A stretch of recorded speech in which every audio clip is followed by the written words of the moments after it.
Kita berdoa.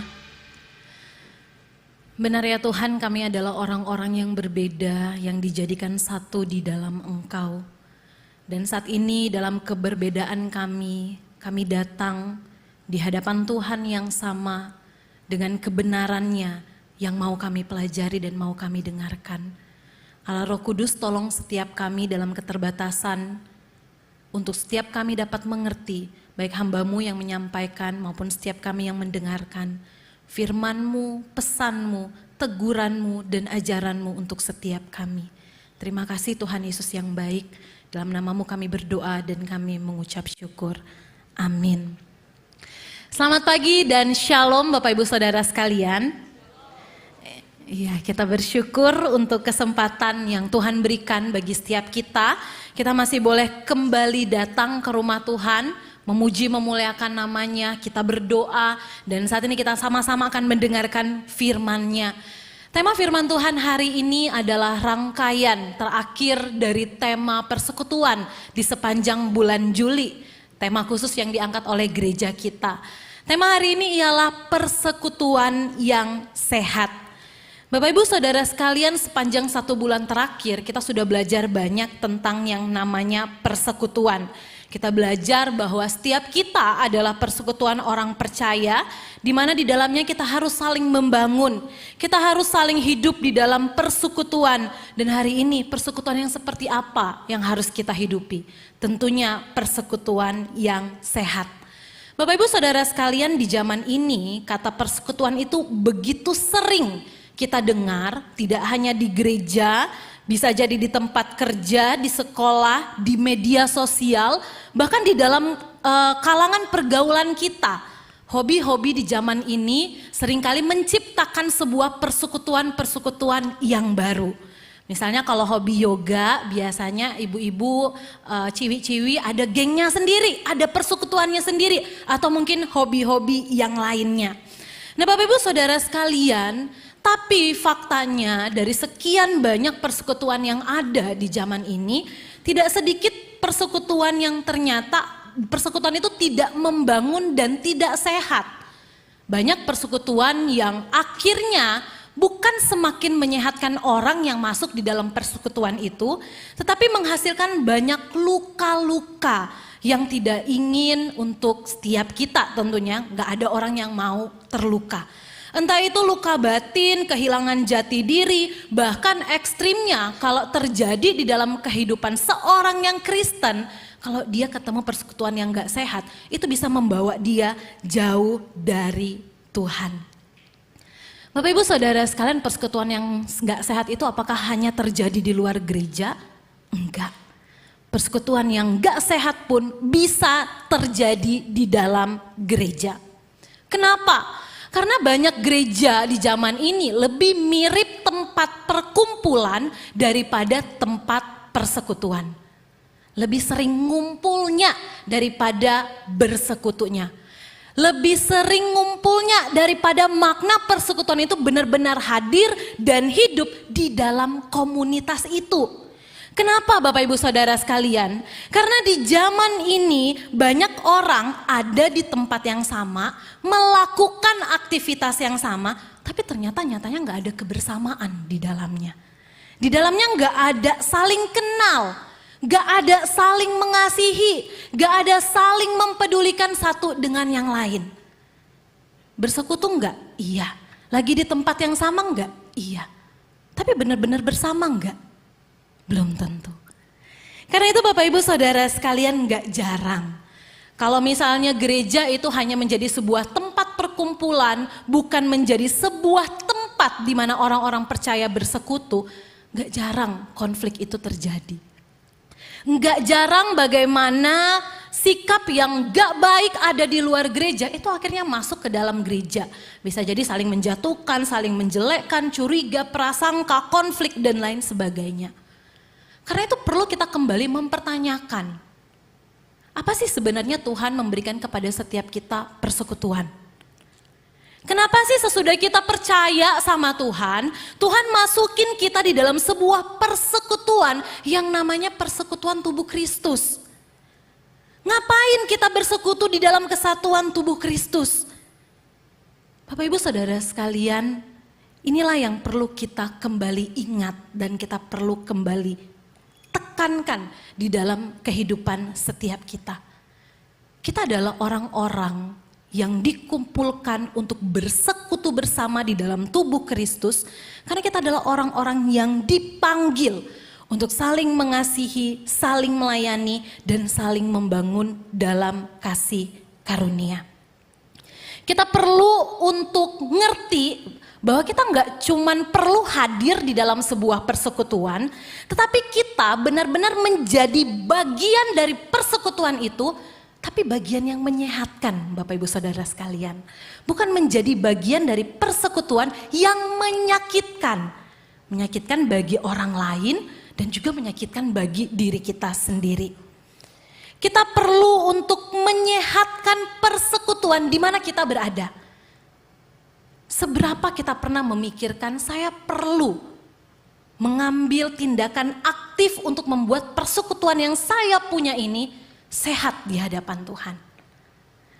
Bapak Ibu Saudara sekalian, seringkali di dalam kehidupan kita untuk bersekutu, berkumpul, berkomunitas, yang ada bukan untuk berpikir bagaimana kita menyehatkan komunitas kita. Tapi yang ada yang kita pikirin adalah lebih banyak, aduh kita bisa nuntut apa nih dari komunitas ini. Saya bisa dapetin apa nih di dalam komunitas ini. Kalau misalnya saya masuk, saya diterima enggak dari komunitas ini. Seringkali Bapak Ibu Saudara sekalian yang kita kejar itu bukan saling membangun, saling menerima, saling bertumbuh. Tetapi adalah penerimaan secara pribadi. Kita enggak ngejar yang namanya komunitas yang sehat. Yang kita kejar, saya diterima di dalam komunitas itu, di dalam persekutuan itu. Karena itu kita akan sama-sama belajar dari firman Tuhan hari ini, Bapak Ibu Saudara sekalian. Bagaimana setiap kita akan sama-sama belajar, bukan hanya menjadi pribadi yang menuntut sebuah komunitas yang sehat, tetapi setiap kita seharusnya menjadi bagian yang menyehatkan dari komunitas dan persekutuan di mana kita berada. Mari kita akan sama-sama belajar bagaimana sih, apa sih artinya sebuah persekutuan yang sehat. Apa yang harus kita kerjakan agar persekutuan itu sehat. Bukan hanya di mata kita sebagai manusia yang berdosa dan terbatas, tapi komunitas itu dan persekutuan itu sehat di hadapan Tuhan sendiri. Mari kita sama-sama membuka firman Tuhan dari dalam Efesus 4 ayatnya yang pertama sampai ayatnya yang ke-6. Efesus 4 ayatnya yang pertama sampai ayatnya yang ke-6. Kita akan membacanya secara bergantian Bapak Ibu Saudara sekalian. Saya akan membacakan ayatnya yang ganjil dan Bapak Ibu Saudara sekalian akan membacakan ayatnya yang genap, begitu seterusnya. Saya akan membacakan dari terjemahan baru yang kedua, Efesus pasalnya yang keempat dimulai dari ayatnya yang pertama. Kesatuan jemaat dan karunia yang berbeda-beda. Sebab itu aku seorang tahanan karena Tuhan menasehatkan kamu supaya hidupmu sebagai orang-orang yang telah dipanggil berpadanan dengan panggilan itu. Ayatnya yang kedua.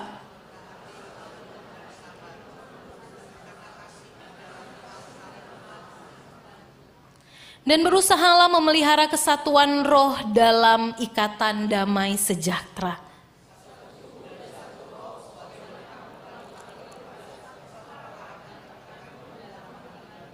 Satu Tuhan, satu iman, satu baptisan.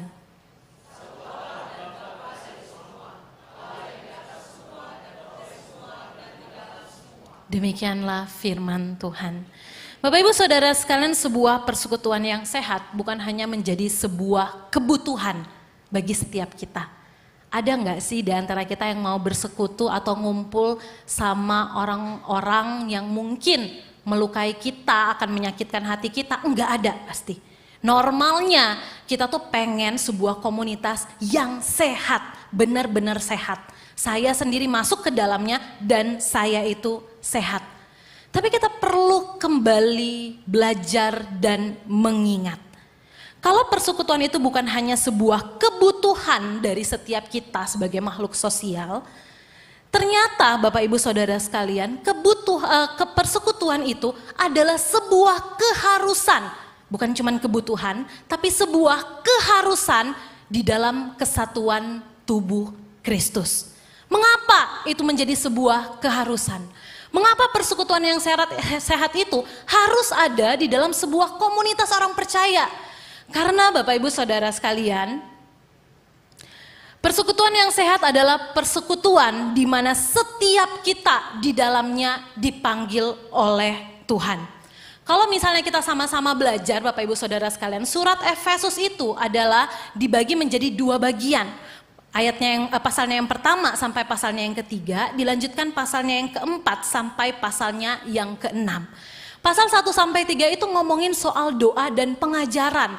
Nah, pasal 4 sampai 6 Rasul Paulus menuliskan nasihat praktis dan penguatan Bapak Ibu Saudara sekalian bagi setiap orang yang percaya. Di bagian inilah bagian yang sudah kita baca tadi, bagaimana pesan Rasul Paulus kepada setiap orang yang percaya. Di dalam kehidupan setiap kita itu adalah orang-orang yang dipanggil. Kita dipanggil, kita adalah orang-orang yang memiliki panggilan. Kenapa? Bapak Ibu Saudara sekalian, kita semua adalah orang-orang yang berdosa. Kita adalah orang-orang yang Tuhan panggil dalam keberdosaan kita menuju keselamatan yang Dia anugerahkan, sehingga perbedaan yang ada di dalam setiap kita itu menjadi sebuah panggilan dan kesatuan sebagai identitas kita sebagai orang-orang yang percaya. Karena itu Bapak Ibu Saudara sekalian, Efesus 4 ayat 1 sampai 6 yang sudah kita baca, itu adalah gambaran panggilan setiap kita. Saya dan Bapak Ibu Saudara sekalian. Di mana di dalamnya kita akan melihat bagaimana persekutuan yang sehat itu bukan dibentuk karena kita tuh sama. Enggak, karena kita tuh beda-beda semua. Yaitu disamain dari mana? Dari apa yang telah Kristus kerjakan dan telah kita terima sebagai manusia yang berdosa. Kita butuh. Dan itu sudah harus ada di dalam sebuah persekutuan orang percaya.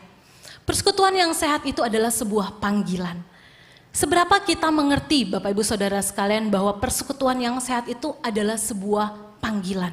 Bukan hanya kebutuhan kita sebagai makhluk yang normalnya memang harus berinteraksi satu dengan yang lain, yang normalnya memang harus membangun komunikasi satu dengan yang lain, yang normalnya memang harus ada, gak cuman hidup sendiri. Karena itu Bapak Ibu Saudara sekalian, kita sama-sama belajar. Panggilan yang kita dapatkan itu bukan panggilan seperti kita memanggil sesama kita dengan panggilan nama. Tetapi panggilan yang kita dapatkan adalah panggilan mulia yang Kristus berikan dan Kristus tetapkan kepada setiap kita orang percaya. Kita adalah orang-orang yang dulu tuh jauh dari Allah karena dosa, tetapi kini kita dekat karena apa yang Kristus kerjakan. Kita dulu adalah musuh Allah, tetapi sekarang kita adalah orang-orang yang beroleh status baru. Kita adalah anak-anak Allah yang dibenarkan. Disinilah kita melihat panggilan dan kata dipanggil itu. Secara detail kita boleh melihat pengulangan di dalam ayat 1 sampai ayatnya yang keempat. Bapak Ibu Saudara sekalian, ketika Kristus membuka jalan panggilan itu bagi setiap kita, yaitu kita yang telah dipilih di dalam Dia untuk menjadi anak-anaknya. Bapak Ibu Saudara sekalian, kita nggak cuman hanya harus dan perlu terpukau, wow Tuhan panggil saya, Tuhan pilih saya jadi anak-anaknya, enough sampai di situ.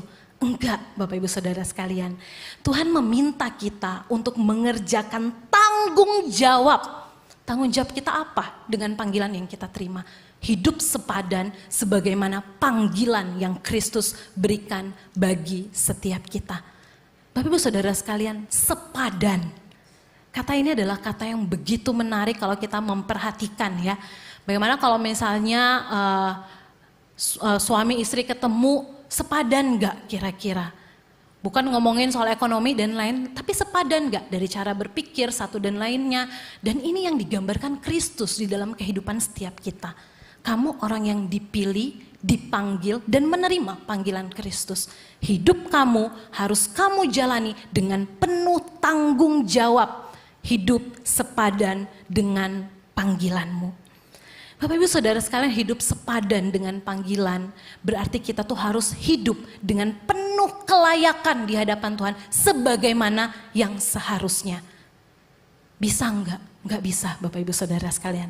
Keterbatasan kita, keberdosaan kita tidak memberikan kita kemampuan untuk kita dapat hidup bertanggung jawab dan sepadan di hadapan Kristus. Tapi dalam anugerahnya, dalam kasihnya, dalam kesetiaannya Bapak Ibu Saudara sekalian. Apa yang Rasul Paulus tuliskan kepada jemaat di Efesus bukan hanya menjadi sebuah nasihat biasa, tetapi ini menjadi penguatan bagi setiap orang yang percaya. Gak cuma dinasehatin, tetapi ini diingatin bahwa ini yang harus kalian kerjakan di dalam kehidupan kalian.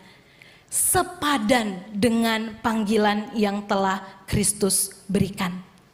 Misalnya Bapak Ibu Saudara sekalian, kalau di antara kita dipanggil menjadi orang tua, dipilih oleh Tuhan untuk menjadi orang tua, entah mama, entah papa, tugas tanggung jawab sebagaimana orang tua yang seharusnya adalah menjaga, mendidik, melindungi, mengasihi anak-anaknya, memberikan hal-hal yang baik kepada mereka. Tapi bagaimana jikalau orang tua yang dipercayakan anak ini tidak menjalankan panggilannya sebagaimana yang seharusnya? Bukankah miris Bapak Ibu Saudara sekalian? Orang tua tidak menjalankan panggilannya sebagai orang tua karena dia hidup gak sepadan dengan panggilannya sebagai orang tua. Sehingga make sense kenapa dia gak menjalankan tugasnya sebagai orang tua yang seharusnya. Atau mungkin kalau misalnya kita melihat di dalam gereja seperti kita yang sering aktif di dalam kesatuan gereja, Bapak Ibu Saudara sekalian, ketika kita mendengar ada perselisihan antar jemaat, mungkin itu suatu hal yang lumrah, tapi sebenarnya itu hal yang wow di dalam kehidupan umat Tuhan. Kenapa? Karena setiap orang dipanggil untuk saling mengasihi satu dengan yang lain sebagaimana Kristus telah mengasihi kita. Jadi kalau sampai terjadi sesuatu hal yang tidak seperti dengan panggilan Kristus di dalam gereja, wah Bapak Ibu Saudara sekalian, ternyata orang-orang yang ada di dalam gereja itu tidak menjalankan panggilannya sebagaimana yang seharusnya. Bapak Ibu Saudara sekalian, persekutuan yang sehat itu adalah sebuah panggilan. Dengan penuh tanggung jawab harus kita kerjakan dengan hidup yang sepadan dengan panggilan yang Kristus berikan bagi setiap kita. Apakah persekutuan yang sehat itu hanya sebuah panggilan doang? Hanya ingat-ingatan dan nasihat bagi setiap kita? Enggak. Panggilan itu yang telah kita terima harus kita wujudkan dengan nyata di dalam kehidupan kita. Lewat apa? Lewat interaksi kita antara satu dengan yang lain di dalam sebuah persekutuan yang sehat. Bapak Ibu Saudara sekalian, coba perhatikan ayatnya yang kedua sampai ayatnya yang ketiga. Di dalam bagian ini kita akan melihat bagaimana persekutuan yang sehat itu, panggilan itu dapat kita wujudkan di dalam kehidupan kita. Yang pertama, dengan kerendah hatian dan kelemah lembutan. Bapak Ibu Saudara sekalian, rendah hati dan lemah lembut ini ibaratkan sebuah koin dengan dua sisi yang berbeda. Di mana tidak akan ada persekutuan yang sehat kalau tidak ada yang namanya kerendah hatian. Rendah hati itu dimulai dari pikiran kita, bagaimana kita memandang panggilan kita. Kita sadar bahwa panggilan itu harus kita kerjakan dengan penuh tanggung jawab dan menggenapi panggilan itu di dalam kehidupan kita. Bapak Ibu Saudara sekalian, tanpa rendah hati kita nggak akan mungkin dapat menjadi kesatuan tubuh Kristus yang utuh. Kita dapat menjadi kesatuan tubuh Kristus tanpa rendah hati terpecah-pecah Bapak Ibu Saudara sekalian. Dan ini akan menjadi salah satu dari sekian banyak penyebab yang membuat ya persekutuan orang percaya ataupun dimanapun kita pergi dan berada itu retak dan tidak akur. Rendah hati Bapak Ibu Saudara sekalian. Seberapa kita rendah hati? Seberapa kita merasa bahwa kita itu enggak lebih dari sesama kita? Seberapa kita itu rela untuk menolong orang di dalam kesusahannya? Bapak Ibu Saudara sekalian, sesudah rendah hati ini akan diikuti oleh yang namanya kelemah lembutan. Gak cuma tahu secara kognitif di pikiran, tetapi melakukannya di dalam tindakan nyata. Lemah lembut berkata-kata, lemah lembut untuk menolong orang lain, lemah lembut untuk merengkuh mereka yang membutuhkan pertolongan, lemah lembut untuk menasehati dan menegur. Bapak Ibu Saudara sekalian, dua kata ini memiliki makna yang luar biasa besar dan seharusnya punya dampak yang nyata di dalam kehidupan kita sebagai orang percaya. Apakah hanya rendah hati dan lemah lembut? Tidak. Rasul Paulus melanjutkan dengan kata kerja yang lain, yaitu sabar, kesabaran. Di zaman ini seringkali kesabaran itu digambarkan sebagai sebuah tisu yang udah basah terus ditarik lagi gitu ya. Jadi kesabarannya itu begitu pendek, gampang banget rusak. Kena tisu rusak, kalau tisu kena air rusak kan Bapak Ibu Saudara sekalian. Sangat susah untuk kita pakai lagi sebagaimana yang seharusnya. Dan begitu juga dengan kesabaran yang identik di zaman ini. Susah banget untuk kita tuh tarik napas panjang dan berkata sabar. Kalau bisa ngamuk-ngamuk lebih cepat, ngapain harus nunggu lebih lama dengan hidup penuh kesabaran? Firman Tuhan berkata bahwa panggilan kita tidak diwujudkan dengan ketidaksabaran. Tapi panggilan kita sebagai orang percaya diwujudkan dengan kesabaran. Sabar yang seperti apa? Sabar seperti Allah yang sabar dengan anak-anaknya yang begitu mencintai keberdosaannya. Tapi Allah di saat yang sama dengan cinta kasihnya sabar. Dengan tangan yang terbuka menanti setiap anak-anaknya datang kembali kepadanya. Allah yang sabar. Keberdosaan manusia dia ganti, dia tebus dengan kematian anaknya di atas kayu salib. Kesabaran yang sama yang seharusnya menjadi gambaran dan pola hidup kita sebagai anak-anak Tuhan. Kalau ditanya di sini seberapa banyak orang yang sabar di dalam ruangan ini? Atau kalau kita ganti, seberapa banyak orang yang sukanya nggak sabar di dalam kehidupannya? Bapak Ibu Saudara sekalian nggak perlu angkat tangan, tapi kita koreksi hati dan kehidupan kita. Firman Tuhan itu bukan hukum sosial yang akan mengatur etika kita untuk berinteraksi dengan sesama kita. Tapi mengatur pola hidup kita agar sesuai dengan kehendak Tuhan. Sampai disabar aja? Enggak. Tuhan minta kita rendah hati, lemah lembut, sabar. Dan Tuhan minta kita untuk rela hati menanggung satu dengan yang lain dalam kasih Kristus. Bapak Ibu Saudara sekalian, setiap kita punya pergumulannya masing-masing. Ketika kita datang ke rumah Tuhan, Tuhan tidak hanya memberikan penguatannya lewat ketika kita datang nyanyi berdoa sama Tuhan. Tapi Tuhan bisa memberikan kita kekuatan, penghiburan, sukacita, damai sejahtera lewat sesama kita, lewat saudara seiman kita. Ya memang tidak harus semua problem kita ceritain ke orang lain Bapak Ibu Saudara sekalian. Tetapi ini poin yang perlu kita ingat. Kita tuh enggak sendiri. Kita tuh enggak sendiri. Di dalam tubuh Kristus kita satu. Dan di dalam tubuh Kristus panggilan kita adalah saling menanggung satu dengan yang lain. Seberapa kita punya hati yang terbuka untuk saling menanggung satu dengan yang lain.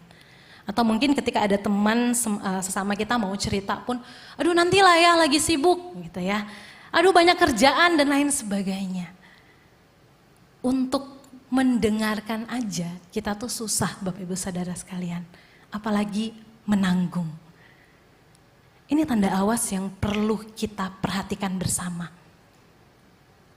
Panggilan yang mulia, persekutuan yang sehat itu harus kita wujudkan lewat hal-hal ini.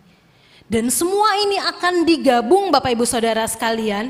Ketika kita sudah kerjain semuanya, jangan lupa hal terpenting. Kita kerjain semuanya itu di dalam satu roh, di dalam kesatuan Allah Tritunggal. Kalau kita benar-benar kerjain semuanya di dalam Tuhan, Bapak Ibu Saudara sekalian, bukan cuman kelegaan yang akan kita terima, tetapi damai sejahtera sejatinya akan menjadi bagian setiap kita. Panggilan yang Kristus berikan bukan untuk kita kerjakan sendiri, tapi kita kerjakan bersama-sama lewat diri kita. Karena itu Bapak Ibu Saudara sekalian, Sesudah kita mewujudkan, mengusahakan, bertanggung jawab hidup sepadan dengan panggilan yang Kristus berikan kepada setiap kita. Jangan lupa Bapak Ibu Saudara sekalian, dasari semuanya itu bukan karena kita. Dasari semuanya itu karena Tuhan dan untuk Tuhan. Satu dasar, satu Tuhan. Satu tubuh, bagaimana kita semua yang berbeda-beda disatukan sebagai kesatuan tubuh Kristus. Bapak Ibu Saudara sekalian, kesatuan inilah yang seharusnya menjadi penguat perkumpulan orang-orang yang percaya di hadapan Tuhan. Kalau kita tidak menyatukan dan mengerjakan tanggung jawab kita yang tadi, gak heran Bapak Ibu Saudara sekalian, kalau kita datang ke gereja, mungkin kita akan merasa kita nggak kenal siapa.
kesempurnaan dari sesama kita.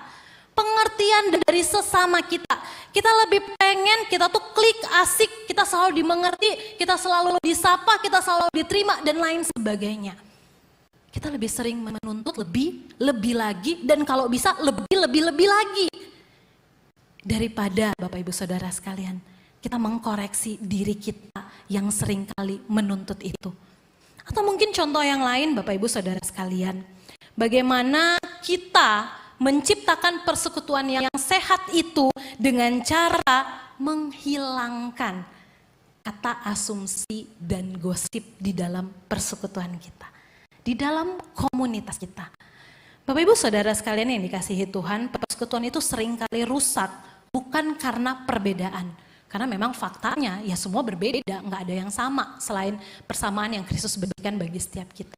Tapi seringkali yang merusak persekutuan itu bukan perbedaannya, tetapi asumsi, prasangka, gosip, dan pembicaraan di belakang. Bapak Ibu Saudara sekalian, bukankah hal-hal ini harusnya tuh terjadi di luar gereja? Tapi nyatanya tak jarang ini terjadi di dalam gereja. Kita nggak bisa belajar mengasihi, ngomong dengan kasih, dengan lemah lembut, dengan rendah hati, saling topang satu dengan yang lain. Dengan kasih Kristus kita susah. Kita lebih gampang untuk ngomongin orang daripada negur orang lain. Lebih gampang mana Bapak Ibu Saudara sekalian? Ngomongin orang atau negur orang? Lebih gampang yang mana? Ngomongin orang. Bapak Ibu Saudara sekalian, budaya yang seperti ini adalah realita kehidupan di zaman ini. Dan realita di dalam rumah Tuhan. Kita sama-sama belajar. Kita juga bukan orang yang sempurna. Tapi marilah kita memakai kasih yang telah kita terima dari Kristus dengan mengerjakannya, dengan mengasihi sesama kita dengan penuh cinta kasih. Bukan nusuk dia dari belakang dalam tanda petik.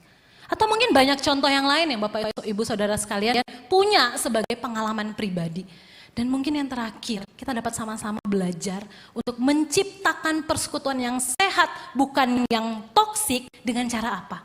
Kita itu berani hadir dan terlibat. Jangan jadi penonton dari jauh, Bapak Ibu Saudara sekalian. Persekutuan yang sehat adalah semua anggotanya aktif. Bukan hanya salah satu anggotanya aktif dan sisanya nontonin dari jauh. Bapak Ibu Saudara sekalian, kita harus belajar bahwa kita tuh harus hadir dan terlibat. Kita nggak akan pernah merasa bahwa kita menjadi bagian dari sebuah persekutuan yang sehat kalau kita sendiri nggak aktif di dalamnya. Baliknya akan kemana? Kita akan menuntut orang-orang yang ada di tengah-tengah kelompok kita untuk apa? Ya yang lebih aktif, karena sudah selalu hadir, terlibat. Kita cukup jadi penonton dari jauh aja. Kita cukup menjadi penikmat aja. Bapak Ibu Saudara sekalian, marilah kita sama-sama belajar untuk hadir, untuk mendengar, untuk berbagi. Bahkan sekalipun mungkin ketika persekutuan yang kita punya itu tidak selamanya bikin kita hahaha. Atau mungkin ada momen di mana kita dibuat nangis, terluka dan lain sebagainya. Kembali ingat panggilan yang tadi. Panggilan yang Kristus berikan, kita tuh sebagai kesatuan tubuh Kristus harus ciptakan persekutuan yang sehat.